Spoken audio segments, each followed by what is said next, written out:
Alright, this is JoneZy's Rock Reports. My guest this week is Judas Fled South, and we're going to be talking about the basics as always, the history of the band, what they're going to be doing in the future. I hope you enjoy the interview. Guys, you want to introduce yourselves and what instrument you play? Okay. I'm Chris, and I play drums. I'm Dom, and I sing. I'm Ron, and I play bass. I'm Joe, I play guitar. I'm Jansen, I play keyboards and violin. Okay, now these guys have quite a heavy sound with that's actually going to change a little bit now, right? Like, not that it won't be heavy anymore, but you're going to have some extra layers and stuff with Jansen on keyboards, right? Oh, absolutely. Yes. Yeah. It fills out the sound a bit more. Damn right. We want to cover a more, as Joe likes to put it, cinematic feel. So, him and I have talked about having a keyboardist join the band for a long time now. Because originally it was just Joe and me for the longest time. We collab basically the stuff that we write together, which forms the music we write for the band. And sure enough, we ended up getting Chris from him and I being in a previous band right before this one began. And as the time as Joe and I were kind of still collabing. And then from that point on, we both happened to get extra lucky and get these two dudes, Mr. Ron on bass and Jansen on keys. And the first practice, we just all had shit-eating grins on our face. As soon as we all started going together, it was just, right then and there, it was just positive, you know. Right. But now you've had a lot of stuff already recorded. Are you going to re-record them with Jansen on keys, or is it just a new step in the evolution of the band? Right now we only have 3 full songs recorded for the album. As of right now, we're kind of just going to add him, go back to the studio, have him record his layers, and then from that point on, just kind of keep trucking on. Alright.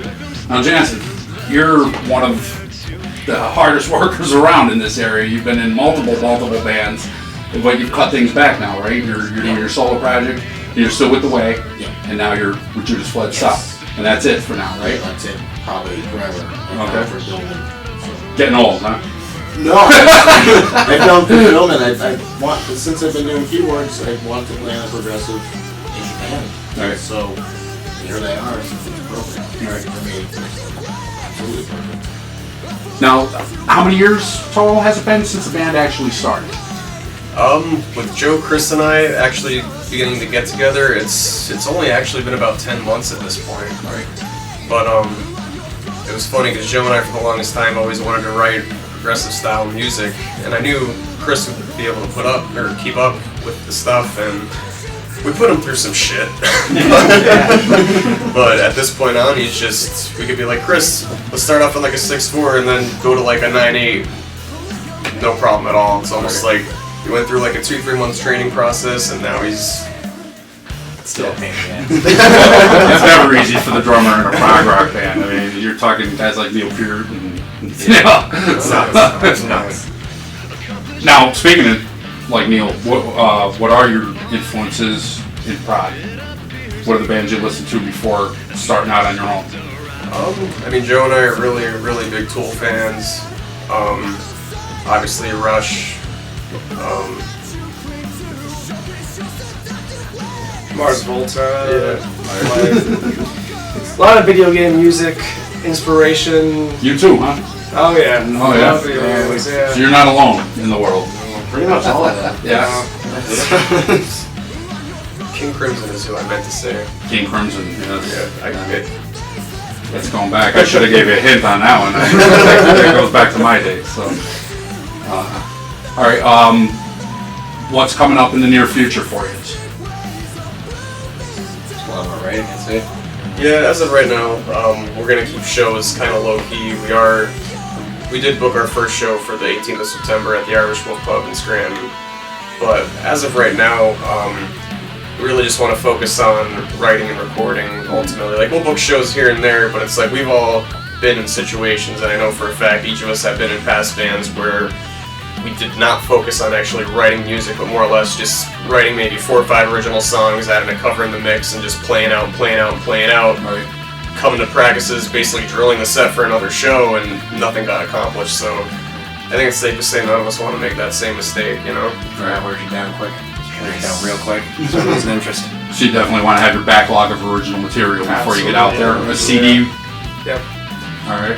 Do you have any plans on where you're going to record that yet, or is that too early yet? We're gonna do that. Well, we've been doing it for the last, how long has it been? Like 4, 5, 6 months now? A few months now at J&L Studios. Right. And me and Don's been going to them since we were like 20 and all that, so he has the best quality, the best sound, and it sounds really professional. And Yeah. Joe's an awesome guy. Yeah, he's Yeah. for a lot of the stuff he does. I mean, especially with the heavier bands, yeah, he seems to set his mark. he does. Fret Point's albums were great, you know, and I think he's doing Beyond Fallens right now, if I'm not mistaken. I believe so. Yeah. Yeah, I've heard a lot of good stuff out of that Very studio. busy man. Mhm. Yeah. Okay, so as you're recording these songs now and you're in the writing stage, what is the actual writing process that you guys use? You know, like I know some people write around the lyrics or vice versa. Some people just jam it out together and they're done. What do you guys do?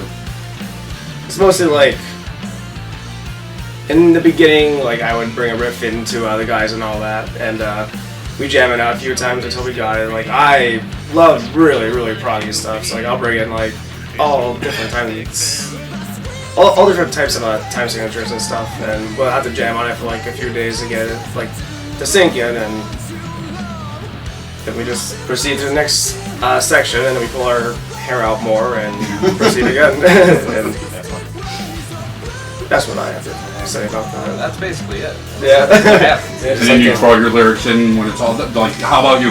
Are you writing the lyrics first of all? Oh, yeah, I just yeah. assume most singers do. Well, Joe and I basically, like, Joe actually wanted to really write lyrics for a song, so the last one that we were in the studio from we sat down with them and kind of went through, like, the whole technique that I use, and he did a good job, pulled it off, and had some really good hooks in there and everything. That's real nice. So, and it's like, and he's actually, unfortunately, my roommate, so there's that, but, I mean, it kind of works to our advantage, because if we're both home and just like, hey, you know, we'll both have guitars in our hands, and it's kind of a combination of like him and I bringing stuff to the table, and then other times where all of us kind of just improv, and then we're just like, oh, that section was cool, let's work on that, you know what I mean? But we don't really have like any like set methods, it's just kind of more sporadic, really, you know?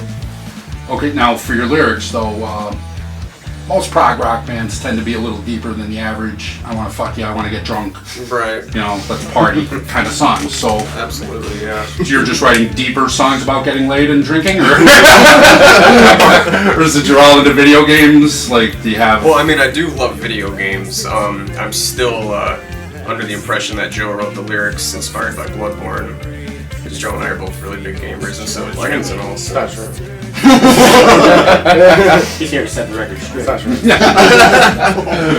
But I don't know. I try to steer away from like the stereotypical rock lyrics. Like, I mean, I go from what's, you know, experiences I've had through opinions I have, or you know what I mean. Like a lot of weird like scientific theories are in through some of our like some of my lyrics, I guess you could say too. Like You mix it up though. You don't have like you're not trying to put across a message or. the way I kind of work out the lyrics is basically I kind of want like people that are gonna listen to have their own interpretations of things. You know what I mean? Like obviously there are meanings to what I'm writing as far as I know. You know what I mean? But someone else could listen to it and think of something on a whole other level, and I think that's cool. You know what I mean? Like I don't ever want to come up front and be like, this is what I wrote the song about, because I want people to actually take it in and really experience it for themselves ultimately. You know what I mean? You know, to put that in my perspective as a photographer, there's a very famous guy named Scott Church who said something about the photo isn't about what I was thinking or what I titled it or anything. It's what the viewer gets from it. You know, and it can be so off base from what I might have been thinking, but you know, to paraphrase, I think he made it a lot more eloquent than I just repeated it. Yeah, that's like even the band name. People will be like, Judas Fled South. What are you guys, Satanists? Like, you're like Team Judas. Yeah. It's like, it's just like I'm like interpret it for yourself. You know what I mean? Like, Is there a meaning though? not necessarily, All right. but I mean there is. But again, like I said, like I kind of want people to just interpret it in their own way. Like I said, some people think we're Satanists. People think we're like I don't know, like super religious, which we're neither, you know Right. what I mean? But yeah. Now, Ron is one of the two new members. What's your background? Like, what were you playing in before you got here? What kind of music? Well, the last project I was in was actually with these guys. Before that, we were in Death Forge, which was like, just pretty much a death metal band. And before that, like, I'd just been in like, a bunch of projects, no names, never went anywhere, anything like that. But coming into this has actually been great. Right. Because like when I was playing the metal, you're very limited on what you can really do on a bass. Like coming into this, it's like a fresh start. I can actually play the stuff I jam at home. Right. And bring that to the table rather than just like, let's see if we can write something heavy. Yeah. And so you feel that it's a perfect fit then, right? Oh, absolutely. I love jamming with these guys. Right.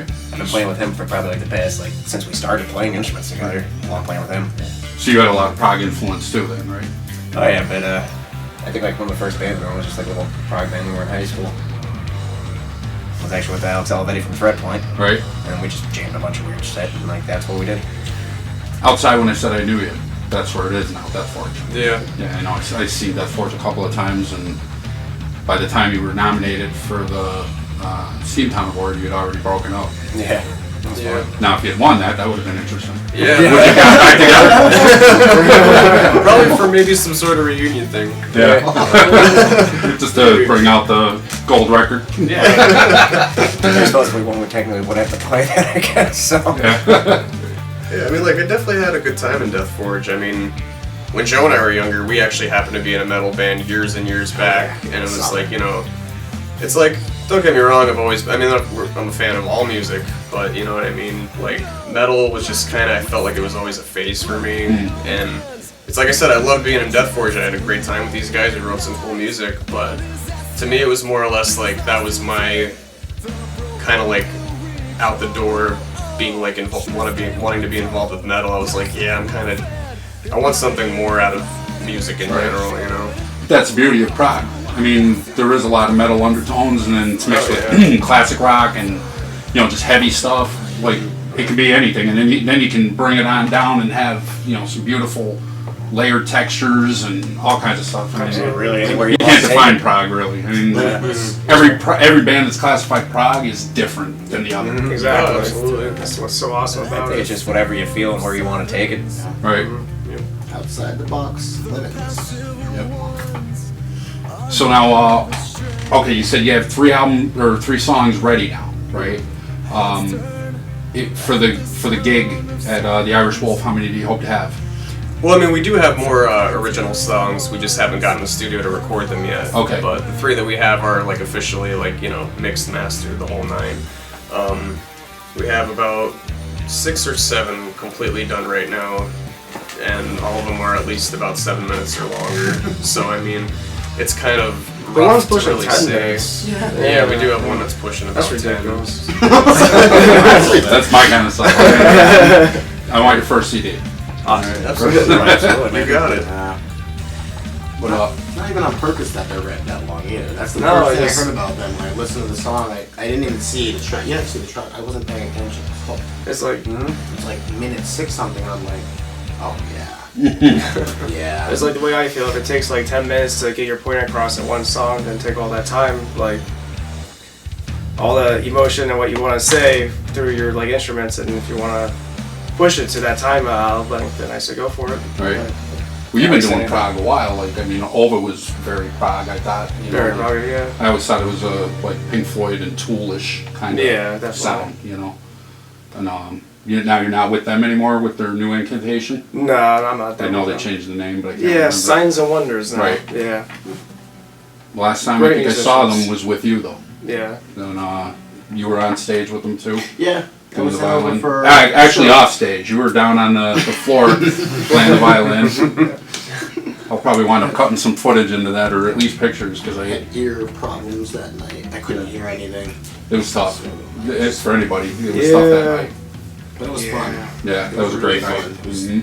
really fun. Just turning around. Whoa. Okay, so Jansen, as one of the newest members of the band, knowing how many instruments you play, and you're quite good at all of them, is that one of the reasons they got you in the band? So if somebody's sick and can't make a gig, You can just step in and. No, I have a hard enough time learning my parts, man. You know, let alone all theirs. And Dom's vocals, no way. No, not on my best day as the best vocalist around here. Could not pull that off. So, but between me personally, what I loved about them was the very first 10 seconds of bottom beer. It's a really nice intro. Very beautiful. And then it kicks in. It's like, oh, cool. And then it kicks in more. It's like, oh.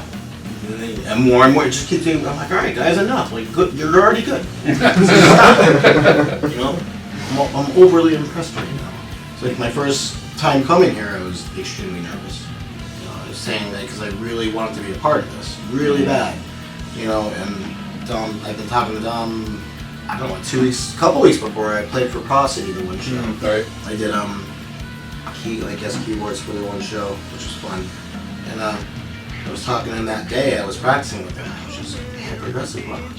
He said the song is gonna be up soon. Check it out. Let me know what you think. And I didn't hear the first song. Right. Disposable Hands. I heard Bottom Beater, and I was then instantly went to Disposable Hands. I was like, oh man. Yeah, because you know some people use that term progressive rock, like people use the term love. They don't quite mean it Or know what it means. Yeah. So, but and not saying to his discredit, nothing like that.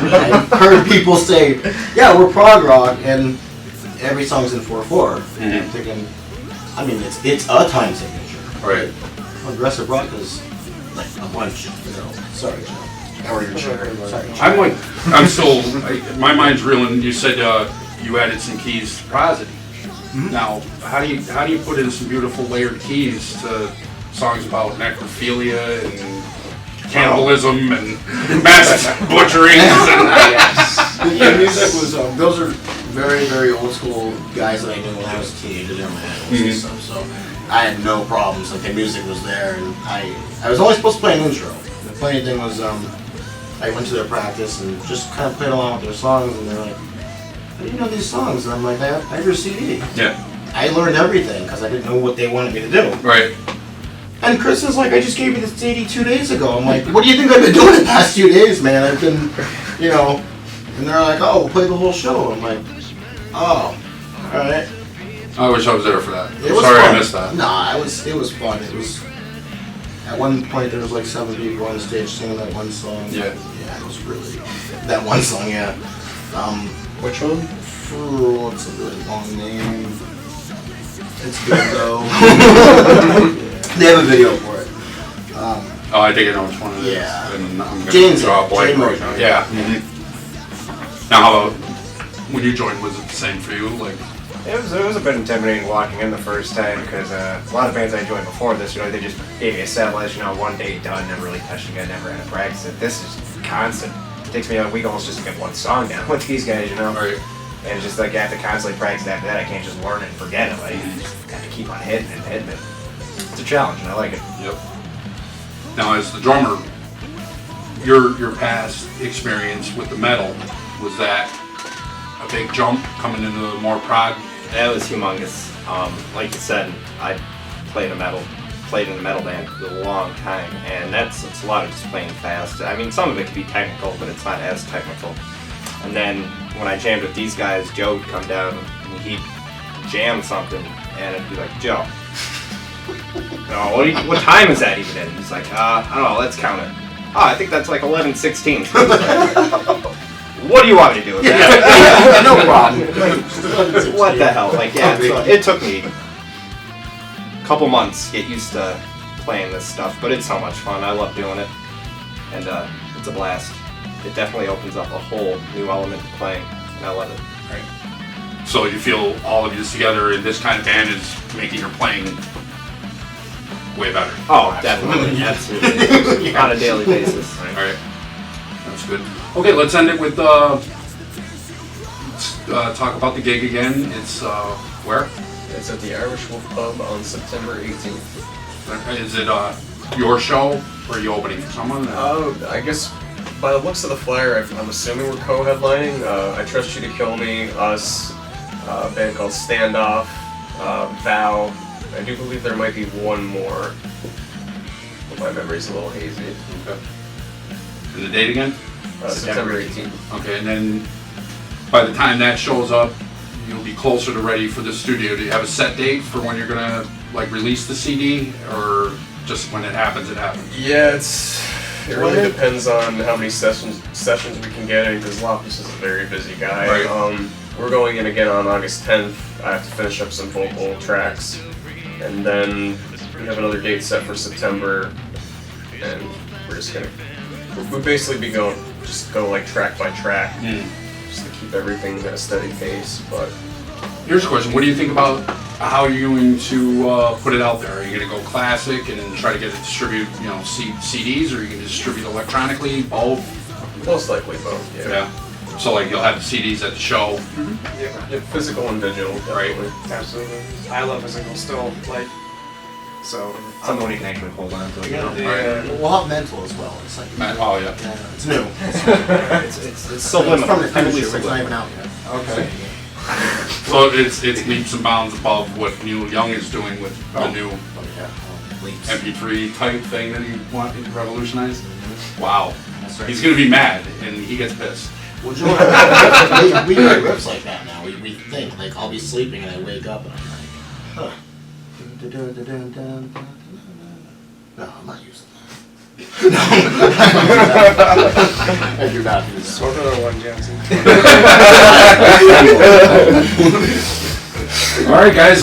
Thanks for telling us the history of the band and what's going on now. And we hope to see you at the Irish Wolf Club.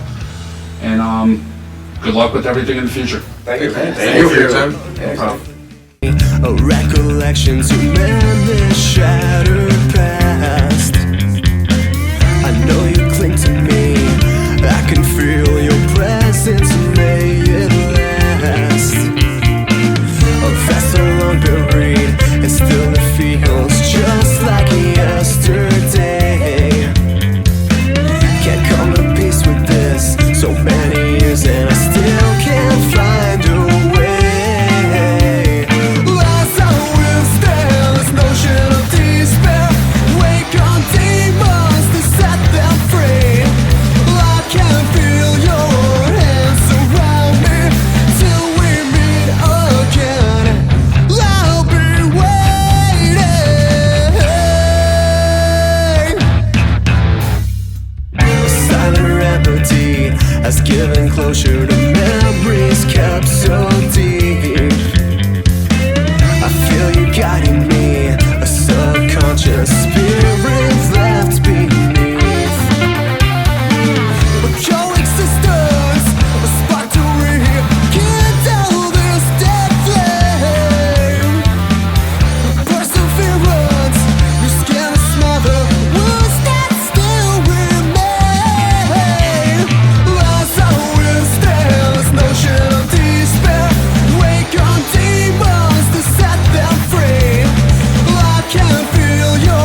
of sirens. The passive ones are led astray. Heads turn at the sound of sirens. Dependent ones have lost their way.